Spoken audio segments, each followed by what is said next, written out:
नमस्कार. महाराष्ट्रातील विविध क्षेत्रातील बातम्या झटपट आपल्या मोबाईलवर पाहण्यासाठी लगेचच सबस्क्राईब करा राष्ट्रशक्ती लाईव्ह न्यूज आणि सोबत बेल आयकॉन प्रेस करायला विसरू नका. अरे समान असल्यावर इथे येतोय का? समान कायदा आहे की समान असल्या 35 वर्षाला मी काम करतोय ना. कसा नाही मिळणार मग माझ्या आईसमोर जर त्यांनी पाठीमागून येऊन मारत असतील मी काय थोडी गुन्हा केला दाखवा ना मला तुम्ही. त्याला दोन काय पडी मारायचे ना. थांबा थांबा त्याला दोन काय पडी मारायचे ना मला. आमचा मग कुठला विषय संपला. भाजपवाल्याला आम्हाला मारायचं नाही. भाजपवाल्याचा गुलाम म्हणून राहतोय तो, म्हणून त्याला दोन कानफडीत मारायचे.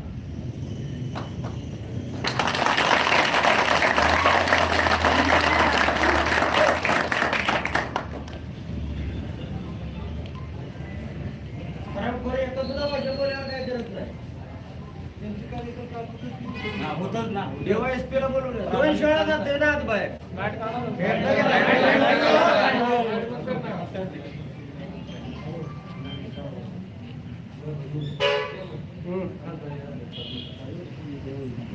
आमदार साहेबांच्या कार्यकर्त्याला आचारसंहिता लागू होते आणि बीजेपीच्या कार्यकर्त्यांना आचारसंहिता लागू होत नाही का तुमच्याकडे पोलीस स्टेशन मध्ये?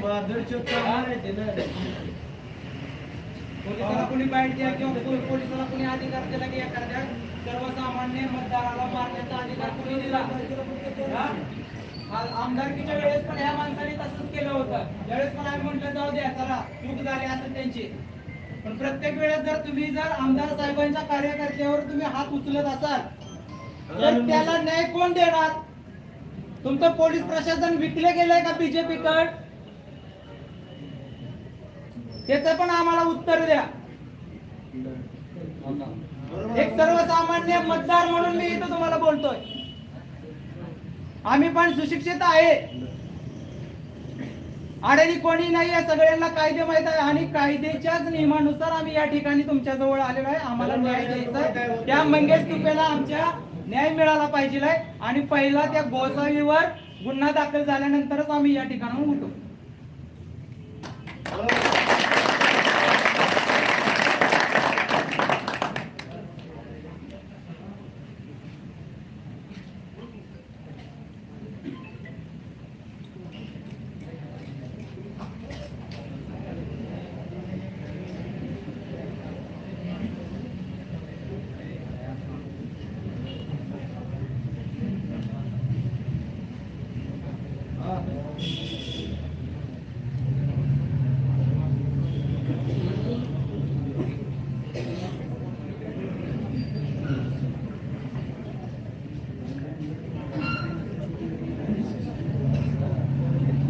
बोला की अजून कोण बोलणार आहे का?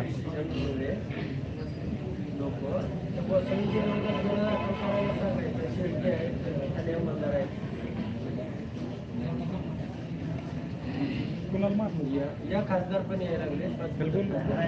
काय झालं सांगा. काय झालं सांग.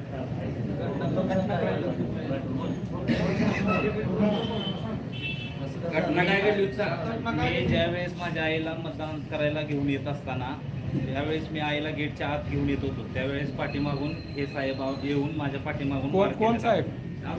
गोसावी साहेब.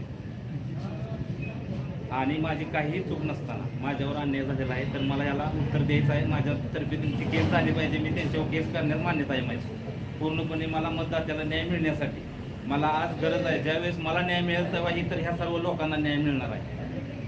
काय झालं? कुठं घटना घडली होती? नेमकं काय केलं गोसावी साहेबांनी? काय नाही, मी आईला घेऊन गेटच्या आत चाललो होतो. पाठीमागून मला कुठल्या गेटच्या आत? कुठलं ठिकाण? मुलींची शाळा, मुलींच्या शाळेच्या गेट मधून मी आत जात असताना मतदान करायला चाललो. मतदान करायला जात असताना मी माझ्या आईला बरोबर घेत होतो. आई बरोबर चाललो असताना पाठीमागून गोसावी साहेबांनी येऊन मला मारहाण केलेली आहे.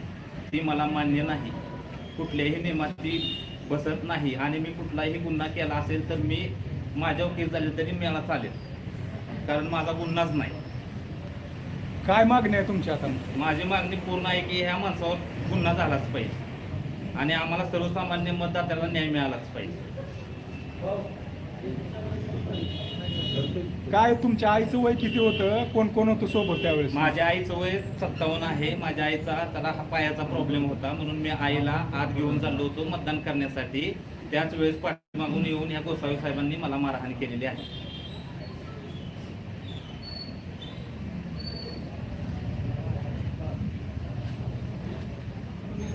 एक मिनिट बाहेर. आमदार साहेब, काय घडलंय नेमकं? तुम्ही आता बसलाय पोलीस स्टेशन समोर, काय तुमची मागणी आहे? नाही, या माळशिरस तालुक्यामध्ये 4 पोलीस स्टेशन आहेत आणि 1 DYSP आहे, असे 5 लोक आहेत. पण नातेपुतेचा EPI पर्जने आणि हा गोसावी हे दोघंही RSSच्या शाळेमध्ये शिकले.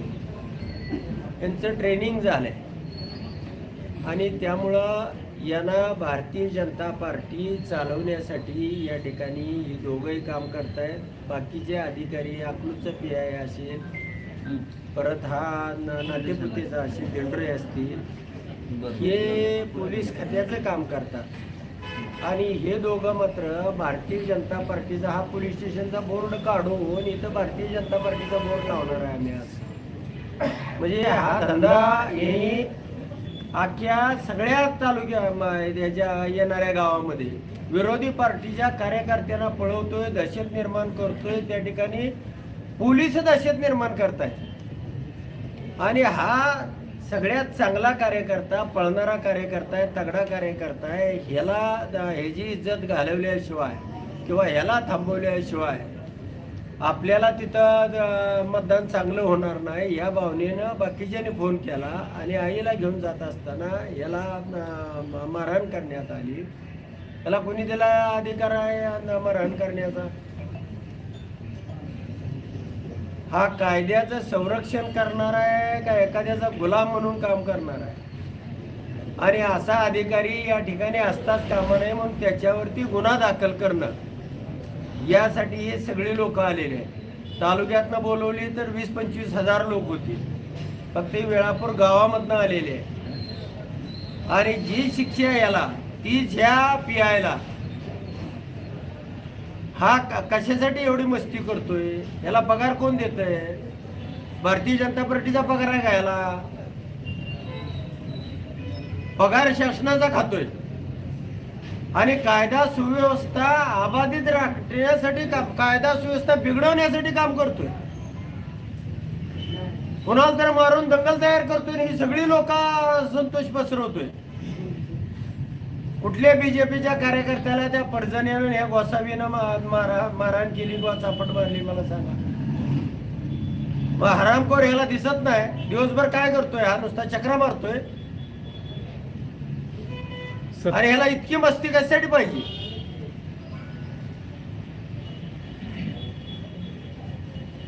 सत्तेचा अप्रत्यक्ष पाठिंबा असेल या अधिकाऱ्यांना असं वाटतंय? अरे त्यानं आईला मत घेऊन जायचं नाही का? तू मताचा अधिकार रोखणारा कोण आहे? भारतीय संविधानानं सगळ्याला मताचा अधिकार दिलाय आणि पोल करण्याचा बी दिलाय. डबडी कशाला मांडली ती तिथं? अरे आम्ही आमचं मत टाकायचं नाही का? तू काय कुणाचा गुलाम आहे का? कुणाचा फोन आलाय की कुत्रा पळाल्यासारखा पळतोय? अरे या सगळ्या कार्यकर्त्याचं मन आहे कुत्रा बरा, पण कुत्र्यापेक्षाही वाईट ह्याची अवस्था आहे.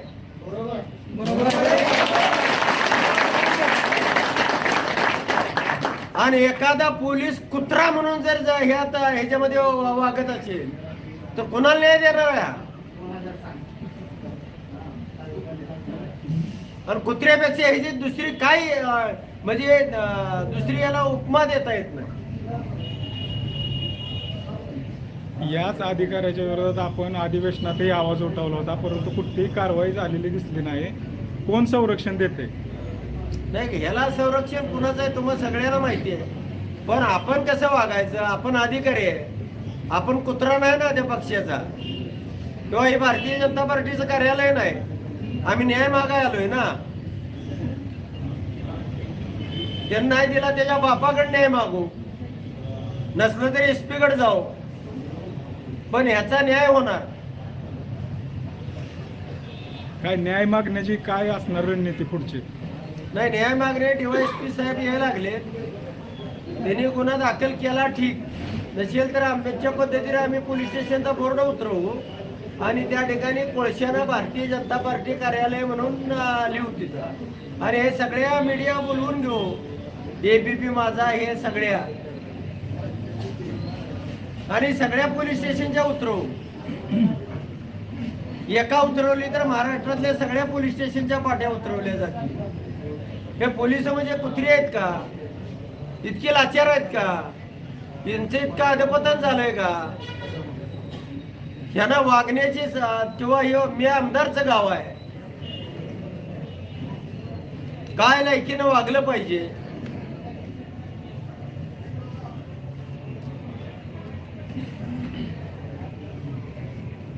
काय सांगचाल, काय घडलंय तुमच्या गावात नेमकं? का आज पोलीस स्टेशनवर एवढ्या संख्येने लोक जमा झाले? खरं तर आज नव्हे तर गेले 15 दिवस झाले या माळशिरस तालुक्यामध्ये नव्हे तर महाराष्ट्रामध्ये जिल्हा परिषद आणि पंचायत समितीचं वारं वाहू लागलेलं आहे. त्या निवडणुकीची आज या मतदानाच्या दिवशी आज 5:30 वाजता मतदान संपलं आणि त्याची सांगता या ठिकाणी होते. आदर्श आचारसंहिता भारतीय संविधान डॉक्टर बाबासाहेब आंबेडकरांनी दिलेल्या संविधानानुसार या ठिकाणच्या प्रक्रिया सगळ्या पार पडत असताना आज कुणाच्या तरी सांगण्यावर आणि कुठल्या तरी अधिकाऱ्याने चुकीच्या पद्धतीनं वागण्यानं या वेळापूर सारख्या आमच्या गावाला, या तालुक्याला मलिन करण्याचं या ठिकाणी काम झालेलं आहे. त्या घटनेचा, त्या अधिकाराचा या ठिकाणी मी सर्वप्रथम निषेध व्यक्त करतो. आमचा या ठिकाणचा बांधव, या ठिकाणचा आमचा सहकारी मंगेश तुपे त्या ठिकाणी मतदारांना मतदान केंद्रापर्यंत नेहाण करत असताना त्यामध्ये एक मिनिट, त्याच्यामध्ये स्वतःच्या आईला, आई वयस्कर असल्यानं स्वतःच्या आईला घेऊन जात असताना त्या पाठीमागून त्याला त्याच्या आईचं देखत जर मारत असतील अधिकारी, तर हे बिहारची पद्धत इथं चालणार नाही. मला या अधिकाऱ्याला सांगायचं, खरं तर मला कळल्यानंतर माझी तळपायाची आग मस्तकाला गेली. आम्ही अधिकाऱ्यांवरती कधी सुडू उगवत नाही, परंतु गोसावी साहेबांना मला आपल्या चॅनलच्या माध्यमातून सांगायचं आहे, या ठिकाणी आमदार साहेब आहेत, सर्व या ठिकाणचे बांधव जमले. इथं मंगेश तुपे हा विषय महत्वाचा नाही, परंतु त्याच्यावरती आघात त्याच्या आईसमोर झाला. आदर्श लोकशाही आहे. अरे तू का दारू पिलेला आहे का, गुटखा मावा खाल्लेला का, तू येडा आहे का? अरे ग्रॅज्युएट झालेला मुलगा आहे, तुमच्या थोडं लक्ष द्यायला पाहिजे. बरं चूक काय केली असेल तर तुम्ही सांगा, परंतु येथील जे भारतीय जनता पार्टीचे नेतृत्व करणारे लोक आहेत त्यांना मला या ठिकाणी सांगायचं, मी सभेच्या माध्यमातून सांगितलंय की तालुक्यामध्ये आपण अराजकता पसरवण्याचं काम करताय, तालुक्याची संस्कृती बिघडवण्याचं काम करताय. आज या ठिकाणी आमदार साहेब मला सांगायचंय की आपल्या याच बूथवरती काही कार्यकर्त्याकडून सुद्धा असं गालबोट लावण्याचा कार्यक्रम झाला. त्या ठिकाणी मी त्यांना हात जोडून सांगितलं की अरे बाबांनो, या आदर्श आचारसंहिता आहे, निवडणूक आचारसंहिता संपल्यानंतर जे ज्या त्या पद्धतीने ज्याचा त्याचा पक्ष ज्याचे त्याला लकलाप होणार आहे. आम्ही राष्ट्रवादी असेल, आमची सगळी महाविकास आघाडी असेल, तुमचं भाजप असेल, तुमचे तुम्हाला लकलाप असेल, परंतु आपल्यामध्ये मतभेद करू नका, गावामध्ये तेढ निर्माण करू नका. उद्या आपल्याला एकामेकाच्या खांद्यावरती जायचंय, सुखादुखामध्ये एकामेकाला जायचंय. ही भावना मनामध्ये ठेवून राजकारण आचारसंहिता संपली की राजकारण संपलं जातं, हे म्हणजे अगदी आमदार साहेबांनी सुद्धा घालून दिलेलं आहे तालुक्याला, आम्हा सर्वांना, या गावाला. त्याच्यामुळं ह्या अधिकाऱ्याने अशा पद्धतीनं वागत असताना एखाद्याच्या आईसमोर तर त्या माणसाला अबर तिथं हजारो लोक मतदानासाठी आलेले आहेत, मग अतिशय चिड येणारा हा प्रकार आहे. त्याच्यामुळे याच्या मागं जो बी कोणी मास्टर माइंड आहेत त्यांनाही मला सांगायचं आहे की आम्ही बाबासाहेबांना मानणारी माणसं आहे, आम्ही शिवरायांना मानणारी हे माणसं आहे, आम्ही फुलेंना मानणारी माणसं आहे, आम्ही अण्णाभाऊंना मानणारी माणसं आहे आणि आम्ही संविधानाला मानणारी माणसं आहे. संविधानाच्या ज्ञानाच्या माध्यमातून इथं सर्व बसलेले बांधव आहेत, या ठिकाणी आमदार आहेत. 2 ते 3 मिनिटांमध्ये खासदार साहेबांना सुद्धा या ठिकाणी समजले. या ठिकाणी माढा लोकसभेचे दमदार खासदार धैर्यशील भैया मोहिते पाटील या ठिकाणी उपस्थित होत आहे. आमदार साहेबाला काय या ठिकाणी येड लागलं नाही तर लोक घेऊन याला. लोकांनी त्याच वेळेस सगळं मतदान थांबवा म्हणून लोक सगळे म्हणत होते, परंतु आमदार साहेबांनी त्या ठिकाणी सांगितलं की लोकशाहीचा उत्सव आहे, लोकशाहीचा सण आहे, आपण सर्वांनी मतदान शांततेमध्ये पार पाडूया. ह्याला आपल्याकडून कुठल्या पद्धतीनं गालबोट लागता कामा नाही, म्हणून सगळ्याला शांत केलं. कार्यकर्ता मतदानाचं काम सोडून त्या ठिकाणी एकवटला होता. जर त्या ठिकाणी काही गोंधळ झाला असता तर या तालुक्यामध्ये नव्हे तर महाराष्ट्रामध्ये एक वेगळ्या पद्धतीचा प्रकार घडला असता. परंतु आमदार साहेबांना आणि आम्हा सर्वांना